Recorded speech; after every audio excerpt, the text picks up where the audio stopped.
Хүүхэд хамгааллын тухай хууль, гэр бүл, нийгэм дэх хүүхэд хамгаалал. 5 дугаар зүйл, гэр бүл дэх хүүхэд хамгаалал.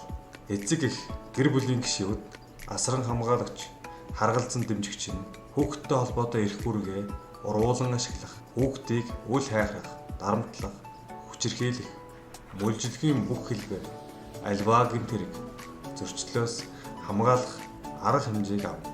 Хүүхдийн эрүүл аюулгүй орчинд өсч хөгжих нөхцөлийг бүрдүүлэхийн тулд хууль заасны дагуу эвлэлд нэгдэх, шаардлага, өргөдөл гомдол, мэдээлэл гаргаж түүнийг шийдвэрлүүлэхийн тулд хүүхдэд ээлтэй орчин бүрдүүлнэ. Гэр бүлийн орчинд хүчирхийлэл өртсөн хүүхдэд үзүүлэх яаралтай тусламж үйлчилгээг гэр бүлийн хүчирхийлэлтэй тэмцэх тухай хуульд заасны дагуу үзүүлнэ.